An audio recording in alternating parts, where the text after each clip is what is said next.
sydligaste spets, precis intill Öresundsbron från Köpenhamn, ligger Malmo. En stad av kontraster, innovation och stillsam motståndskraft. Med drygt 350 000 invånare är Malmo Sveriges tredje största stad. Men det känns ofta som en mosaik av mindre världar, formade av migration, minnen och modern förnyelse.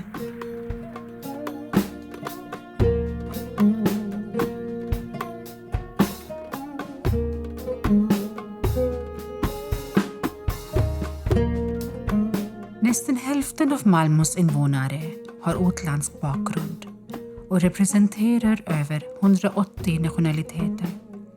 Det är en stad där flera språk hörs sida vid sida med svenska varje dag. Denna mångfald är Malmös största styrka och har gjort staden till en av de mest kulturrika platserna i Skandinavien. Först och främst så får man ju säga grattis till fristadsprogrammet som firar 15 år i år. Så att det här har ju vi haft länge i Malmö. Ett fristadsprogram, en säker och trygg plats för konstnärer, författare, artister, journalister som kan få en stunds ro, vila och trygghet och arbeta i Sverige hos oss i Malmö. Så med det sagt så tror jag ändå att alltså Malmö är otroligt stolt över det här programmet. Och samtidigt så tror jag att det är få Malmöbor som känner till det. Det är min reflektion så här efter ett drygt år. Sedan 2010 har Malmö välkomnat förföljda konstnärer genom sitt fristadsprogram i samarbete med ICORN, det internationella nätverket för fristäder.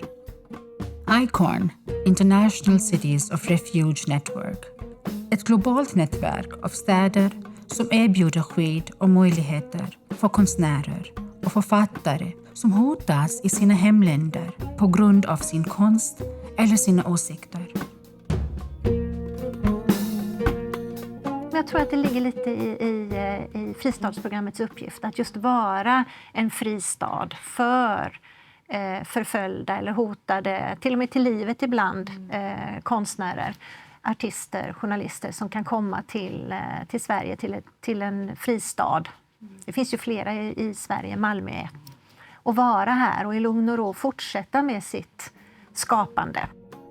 Genom Malmös fristadsprogram erbjuds författare, musiker, bildkonstnärer, satirtecknare, scenkonstnärer eller filmskapare ett 2-årigt stipendium, fri bostad samt tillgång till stadens och regionens kulturliv. Allt för att möjliggöra konstnärlig utveckling och fritt skapande. At the beginning, everything was not clear for any of us. For me also, it was just about 1 year that I was, not 1 year, I arrived to Sweden in September and I came here in April. Yes, it was April. It was April, yeah. Yes, it was the week before my daughter was born, actually. Yes. You're the same age. So then it was a couple of months that I was in Sweden. And I was coming from the background of the movements, and I was anti-dominant and authority. So it was so much things. And then when I came here, so we were talking about city, and then the city was, for me, it was very exciting. So I think that it was a time that, for me, everything was so new, quite new. And I was happy that also Fredrik was new in this position. So then we tried to build it up together. You created it together somehow. Absolutely. Pervin has been extremely influential on many levels. And I remember, like, one of the first things I remember Pervin saying was that I want to criticize. And that's how we've been working with it. Like, we need to criticize, like, the structure we're working with and also our work, you know, and never just settle and think that, oh, okay, now it's good and everything is fine. Because it is a very complex thing to bring in someone who most of the time will not be able to go back. They come for 2 years and then most of the guests have stayed. And it's a pretty complex thing to invite someone to a structure like that.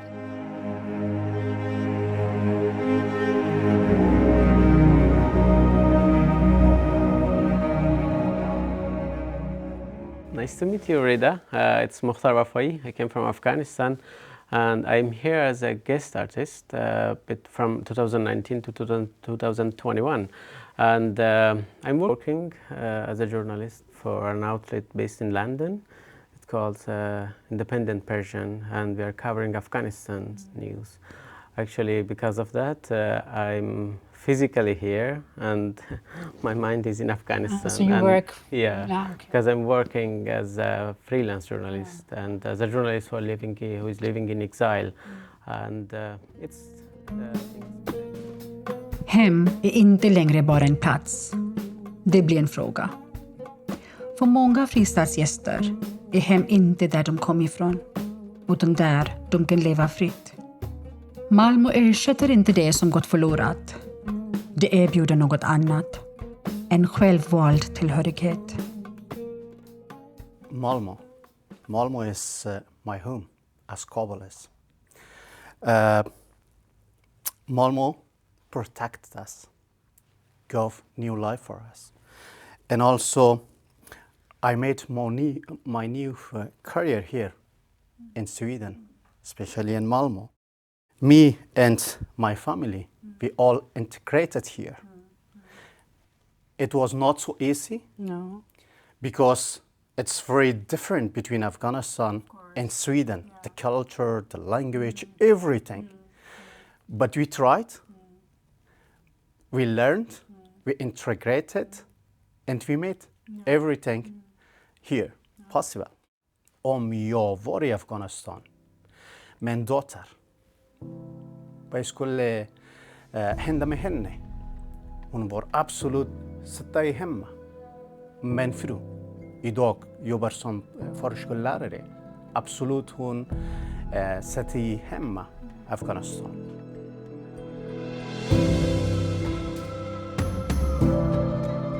Exil är inte den enda berättelse. För vissa är det gränsen de korsade. För andra är det tystnaden de bär på. Att leva i exil är att återskapa sig själv, utan att glömma vem man var.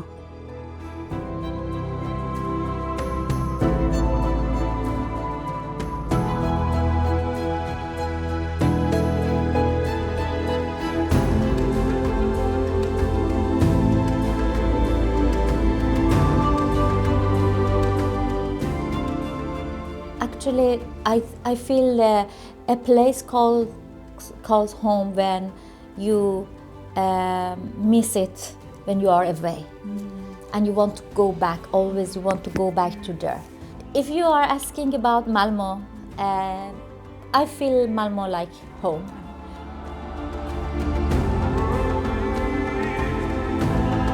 The most important thing is if you have a child, the meaning of the home can change.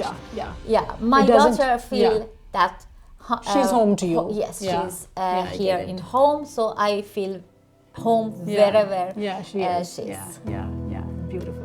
As a guest, as a beginning, one of the most important challenges for somebody like me was that there's some kind of what to say that is a difference between the two narration. In somehow one way you are arriving to the city, you are guesting, you are getting support, and then so it would be so much what to say that it gives you a lot of opportunity. But in another way is you are feeling that okay, what am I, the image of me in in their eyes.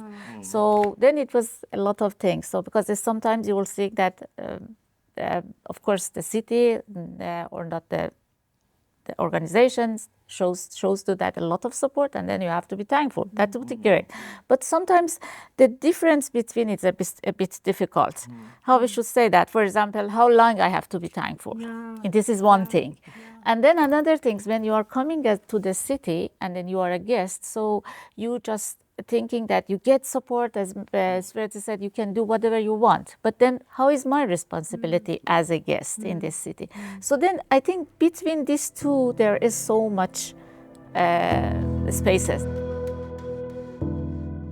I Malmo är kultur mer än det vi firar. Det är det vi står för. När staden nu markerar 15 år med fristadsprogrammet blir det tydligt. Fristad handlar inte om välgörenhet. Det handlar om ansvar. Hotade konstnärer ber inte om medlidande. De kommer med visioner, berättelser och en glöd som inget hot har kunnat släcka. Deras mod talar direkt till Malmös själ. En stad som vågar skydda det som andra försöker tysta.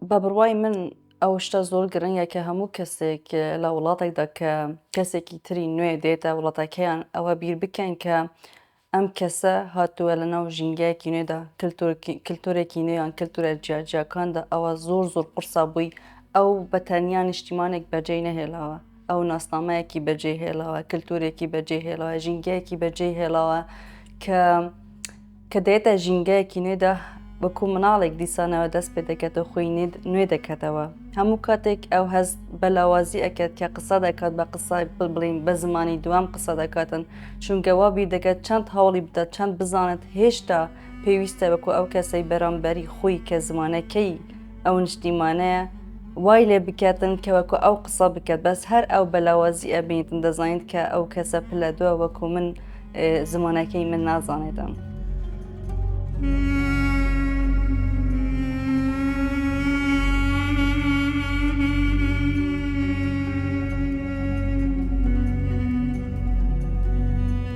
Här erbjuder vi inte bara skydd.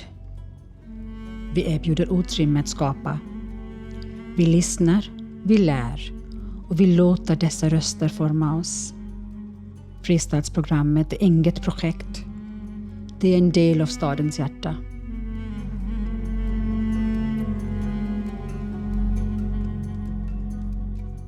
Well, it's interesting listening to both Frederick and Parvin talk about community and how it started. And it's quite insightful that when Parvin came in, she just wanted to criticize and just be active. I remember that's how I felt. I wanted to be completely immersed with the new community.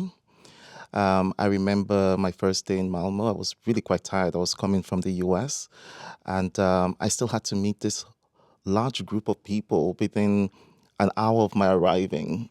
You know, I had to get, to the apartment, take a shower, change, and I was so tired. But then again, there were like old guest artists that were available at the time. There was Frederick, there was other strategic partners that we were dealing with, Christian Carlson, who was the publisher of most of our books that when we moved in.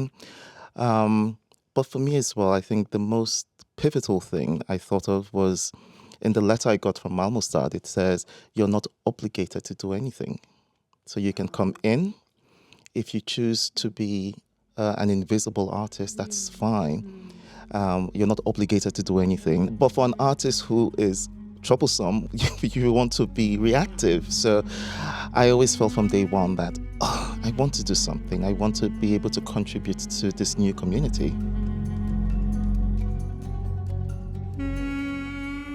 Working as a journalist and as a woman, Exactly.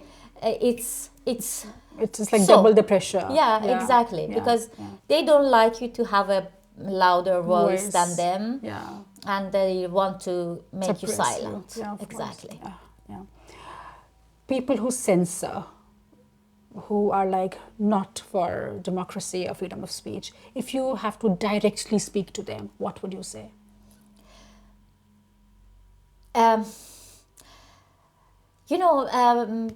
We have something in our language in Persian that says, when you have something, you don't know the value of that.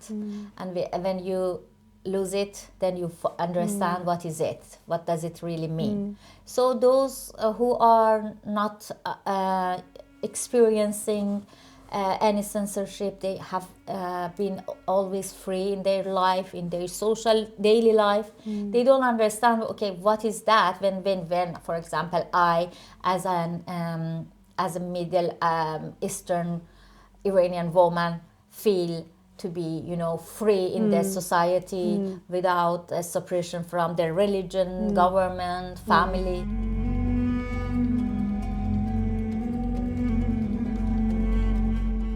Vill du säga något, alltså de som censurerar litteratur eller alltså konst på olika sätt, vad ska du säga om du får prata med dem direkt? Yeah. The benefit of freedom of speech. They know the power of freedom of speech. But they cannot stop us. The world has changed. Even if we are not in Afghanistan, we are Taliban. They censor media. They don't allow the people to protest, to speak against them. But we, outside of Afghanistan, we speak loud, without any censor. Yeah, we are safe, but not silent. Nej.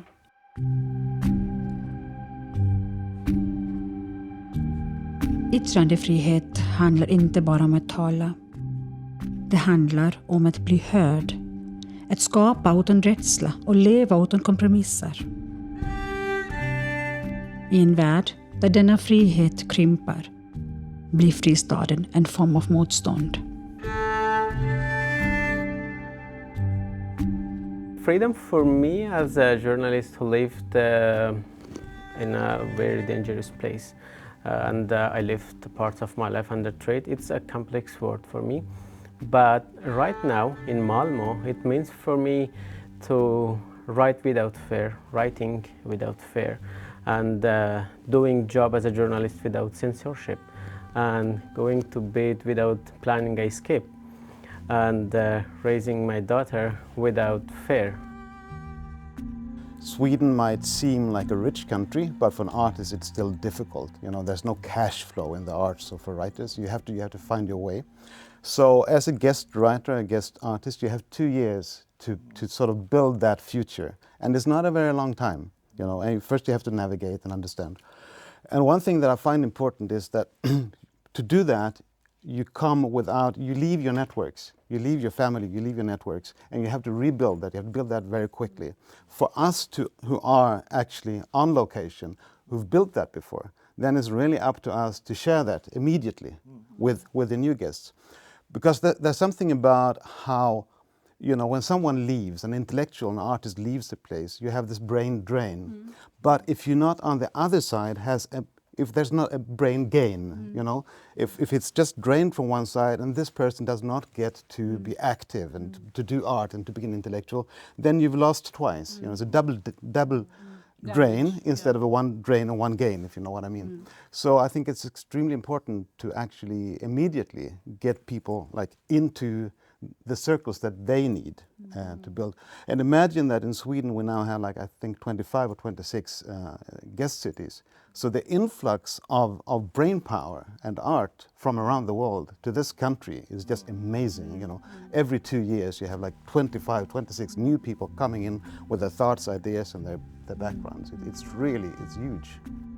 Of course, I don't mean that the censorship I feel is the same as I felt in Iran, but still there are so many factors affecting on my job. For example, what is happening in US is affecting on my job and how to express myself. Freedom is of course a very broad term, but if you have to describe freedom, what is freedom for you? Freedom is the most important thing in my life. The only thing I can die for is freedom. It starts from very basic things. When you know yourself, your identity, you understand you are a human being, you feel you want to be free. Free of everything who wants to limit you of your, reaching you to your full highest potential. Yes. So it can be something that starts in family, something in your school, in your society, in your city, in your country, and global. So I don't think anything is more important than it. Freedom.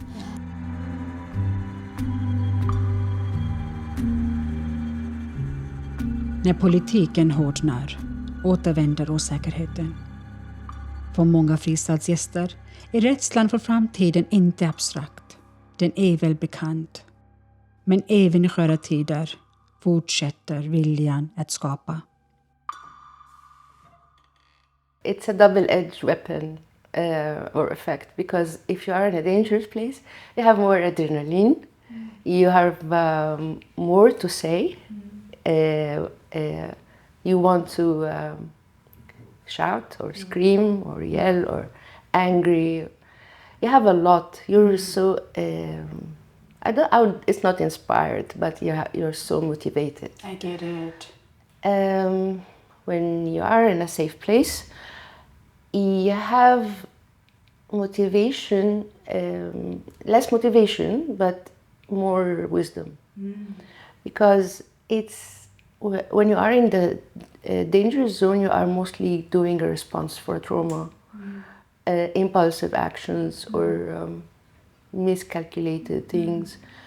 If you have more time to think, you can find the perfect formula to keep this motivation, but not the extreme one, not very strong one, and have some brain and some intellectual side of it, to find the perfect way to make people understand or to deliver what you want to say, even if you are still going to use anger.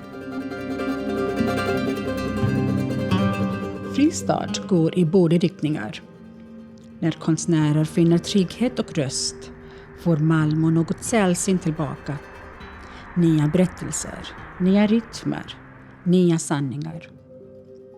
Fristadskonstnärer utvidgar Malmos kulturella ordförråd, utmanar dess föreställningar, fördjupar dess demokrati. Genom att skydda friheten blir Malmo inte bara en tillflykt. Den blir starkare av den. Malmo gav oss mycket. Men jag, när som en erfarenhetsjournalist, jag också delat min karriär här och ta tankar och erfarenhet. Till exempel, idag, jag jobbar som journalist. Men på grund av min erfarenhet, jag kan utveckla inslagar eller reportage här, hur man delar ut, hur människor känner om Afghanistan, vad tänker de om Afghanistan och hur är situationen i Afghanistan och hur vi kan gränsa situationer, kultur och språket här. Varför jag har gått också till Malmö. Många afghaner bor här. De behöver att veta, de har rätt att veta vad kommer hända här i Sverige, i det nytt land till dem. Och jag har också delat ut min karriär, erfarenhet, tankar mellan svenska människor också. Konstnärerna som kommer till Malmö kommer inte tomhänta. De bär med sig erfarenhet, insikt och ett allvar som fördjupar stadens kulturliv. Deras närvaro berikar oss, inte bara med nya uttryck, utan med nya perspektiv. Everything actually is politics, and art is everything, and everything is connected to everything. When you're talking about life and society, and if you're talking about even your relationship with your parents, for me that's political. Yeah, of course. Talking about love or childhood or women's problems or whatever, that's political. But when you're literally like singing against a dictator, this man will go die, and then like this is very short and very limited. So you can see the difference. Yeah, so when art doesn't talk about politics, it is talking about politics. När världen omkring oss blir mer osäker står Malmo fast vid sitt löfte. Att skydda, att stödja, att växa. Tillsammans med dem som vågar tala, också när det är svårt. We need to also go back 15 years and look at what we've, as individual artists, have achieved and contributed to Malmo. You know, it's been an honor to work with people like Parvin. She did a very interesting study of women making history in Sweden. And this has become part of the cultural, pillars of our new society, where people think back on how much other women from different countries and different ethnicities have contributed to the build-up of the Swedish culture. We've also done other projects together. So it's like there's so much that we've done for the city as well that makes us really proud to be part of, Sweden and part of Malmo as a community.